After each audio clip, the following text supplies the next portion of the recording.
IKS is when you understand what is available and you use it profitably so to benefit yourself. When children were suffering from measles, parents, relatives, and the village would go and look for an ant hill. The sick child will pee on the ant hill. The part that is either moist or wet will be scooped out, and the pee will be mixed with, of course, the soil, and the child will be smeared all over the body, and that was the cure. Sanibonani balingani mabhungu namatshitshi. Igama lami ngoSpooky N isiZulu. Namhlanje senza umbhalo obuciko obizwa ngokuthiwa Inzima le Ndlela, obhalwe nguNakanjani P Madlala. Phambi kokuthi siqalise, let me do the following. Let me acknowledge everyone that is here, old and new subscribers alike. Guys, you are valued, loved, and appreciated. Let me also extend this acknowledgement to our lovely visitors. Guys, stay here and consider this as your permanent home. You will not regret. As you do that, please spread the word, because that may assist the channel kakhulu. Sizothi uma sesiqedile ukufunda sichaze, sicubungule, sihlaziye. Sizovula ekhasini lama-7, sithole inkundla yesibili, isigcawu sesishiyagalolunye. Sifundeka ngalolu hlobo, sivule abakaki. Kusehhovisi likaMagqobukhoza, sivale abakaki. Umqapheli: ulukhulu kuba yindoda kulomhlaba. Unhliziyo ufuna nginikele ngengane yami ukuze ngilondoloze umcebo kababa. Umaqobo: ngiyezwa ndodana, kodwa pho manje inkinga ilaphi, ngoba uzwakala sewuvume konke nje. Umqapheli: kangikwazi ukuvuma ukunikela ngengane yami mina. Hayi u-Ayanda baba, ngingafa nokufa uma ngingahlukana no-Ayanda mina. Angeke ngiyivume leyo nto. Umaqobo: mfana wami, indlela eya empumelelweni iyahlaba, inameva. Yingakho nje ngithe kuwe kudingeka ube nesibindi. Ubuzothini ukuba unhliziyo uthe ufuna isitho sakho sangasese? Angithi bekuzoba nzima. Yingakho nje mina ngibona kuwubala lento efunwa ngunhliziyo. Unenhlanhla mfana wami. Kwabanye kufuneka izinto ezinkulu. Umqapheli: mina baba ngeke ngikwazi ukunikela ngengane yami. Noma ngabe izinto ziyefana, angeke ngikwenze lokho mina. Umaqobo: pho uzokwenza njani? Phela unhliziyo ukulindele nomhlatshelo wakhe. Umqapheli: ngizobona ukuthi ngenze njani, kodwa nje ngeke nginikele ngengane yami mina, sekungamane kufe mina. Umaqobo: asazi-ke mfana wami, sesiyobona sekuqoqwa. Siyaphela lapha isigcawu sesishiyagalolunye. Ake sifunde isigcawu se-10. Kwazise lesi sifushane. Sifundeka ngalolu hlobo, sivule abakaki. Kusekhishini lakwaGasa. uLindelwa noKhosi bayapheka. Ngokujwayelekile ngumsebenzi kaLindelwa ukupheka, kodwa kulokhu uKhosi unqume ukumlekelela ukuze apholise ikhanda emuva kosuku olunzima. U-Ayanda yena umatasa udlala izimoto zakhe ezingamathoyizi. Sivale abakaki. uLindelwa: ngiyabonga sisi ngokungilekelela. uKhosi: ngiyathokoza uma usijabulela isandla sami, kodwa ngizogcina ngakho nje ukucwecwa, ngoba nawe uyazi ukuthi nginjani uma kuziwa ezimbizeni. uLindelwa: Mina sisi ngiyaye ngikuzwe kumnandi nje ukudla okuphekwe nguwe.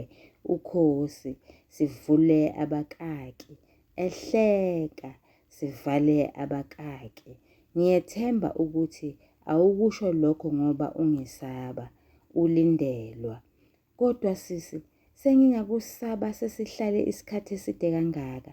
Phela mina ngikaze ngibe nabaqashi abahle njengani. Impela ngiwuvalo umlomo. uKhosi, ngiyaqiniseka ukuthi umqapheli ubezojabula ukuba ube khona, ulindelwa. Ukunihlebela nje sisi, sonke siyizisebenzi zalapha ekhaya, sihlale sixoxa kahle ngani. Asikaze sibabone abaqashi abanomusa kanje. uKhosi, siyajabula ukuzwa lokho. Nomqapheli ngizomazisa lezi zindaba ezinhle, ulindelwa. Angizange ngimbone ubhuti namuhla. Ingabe yingoba engakabuyi emsebenzini? uKhosi, umatasa kakhulu kulezi zinsuku umqapheli.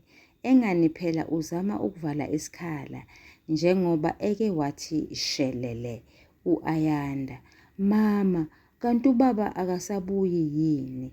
uKhosi, uzobuya yini? Usumkhumbule yini? u-Ayanda, sengimkhumbule kakhulu. Ngisacela ukumfonela mama. uKhosi, kulungile. Sivule abakaki, amnika ucingo. Kubongo kungu-Ayanda. Kugxumagxume kuyophuma ngomnyango. Sivale abakaki, ulindelwa. Cha, niyazwana nobaba wakho mfana wami. Kazi kungaba njani uma umuntu enganihlukanisa? uKhosi, sivule abakaki, babaza sivale abakaki. Angafa nokufa umqapheli uma ungamhlukanisa no-Ayanda.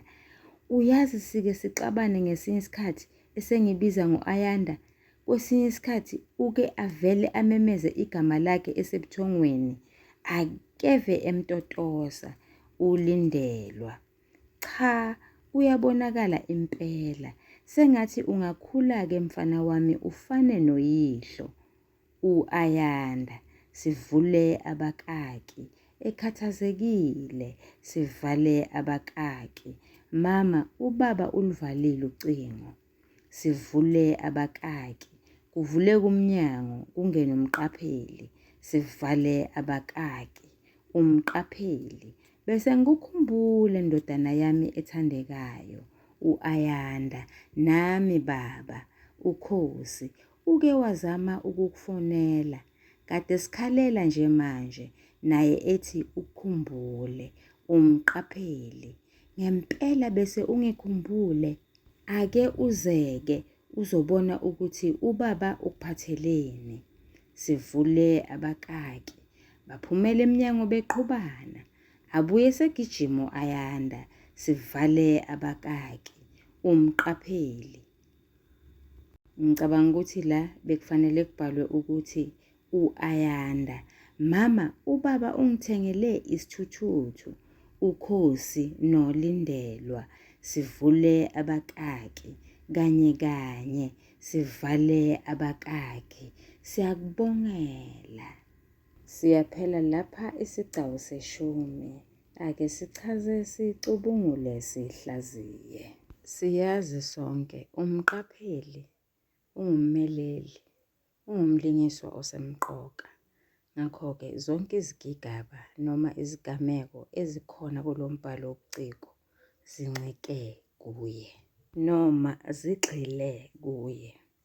Nanoma kunjalo, umqapheli ngimbona sengathi ungumlingiswa ongenandaba ukuthi kwenzekani kwabanye abalingiswa. Ngisho kuyise uQhilika imbala, umqapheli useyazi ukuthi uQhilika usemgodini wopata. Kungani-ke angayi kumagqubu eyobuza ukuthi yini yona eyabulala uyise? Kuthiwa indlela ibuzwa kwabaphambili. Kungani umqapheli angambuzi umagqubu ukuthi yiziphi ezinye izinto eziye zifuneke njengomhlatshelo, njengoba echaza uMagqubu ukuthi ngokubona kwakhe lokho okufunwa unhliziyombi akukukhulu njengoba aye afune izinto ezinkulu kwabanye abantu. Phakathi kwalezo zinto uMagqubu ufaka nokucelwa kwesitho sangasese, okuchaza ukuthi unhliziyombi ubecela ubudoda balowo muntu ofuna ukuthwala. Ngakwelinye icala, njengoba umqapheli engabuzi lutho nje, lokho kumveza njengomlingisi ongazithandi indaba zabantu. Akabuzi nanokuthi kuMagqubu kwafuneka mhlatshelo muni. Ngasona isilimo umqapheli uyazi ukuthi uyise wabulawa ngoba kukhona angakwenzanga, kodwa akabuzi kuMagqubu ukuthi kungani uyise asemgodini wopata, ngoba ukubese ngenkathi esho njalo wayengafihli, wayekhona naye umqapheli ekhona nonhliziyombi. Ngakho-ke umqapheli akazithandi indaba zabanye abantu.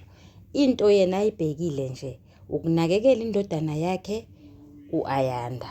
Sibona uLindelwa uyapheka, nango uKhosi esemncedisa. Uthi uKhosi yena uzogcina ngokucwecwa kuphela, uLindelwa nguyena ozoqhubeka nezimbiza. Ngokwesintu sakithi, unkosikazi womuntu uyena ophekayo, akaphekelwa ngumsebenzi olapha ekhaya noma umncedisi, kodwa uphekelwa unkosikazi wakhe. Amagugu-ke lawo. Kodwa-ke ngenxa yempucuko nanokuthi abantu besifazane nabo sebasebenza phela, nabo bayavukela ekuseni, lokho kugcine kuguquka. Uthola ukuthi nomuntu wesilisa useyapheka, uthola ukuthi nomuntu ongumncedisi wakulelo khaya naye uyapheka. Ake siboneke, besingawubeka siwuthini umbuzo omfushane, ubungabekeka ngalolu hlobo. uLindelwa nguyena obasezimbizeni kwamqapheli. Ngabe isenzo sikaKhosi sokungapheki samukelekile yini ngokwamagugu? Sekela impendulo yakho. Ngingakuphawula la ilokhu, uma uphendula lo mbuzo uzokhetha igama eliseduze kwegama elithi yini. Okuyiliphi igama lelo? Okuyile gama elithi samukelekile. Bese weseka kanjani? Ukuze ungakhohlwa ubhala igama elithi ngoba.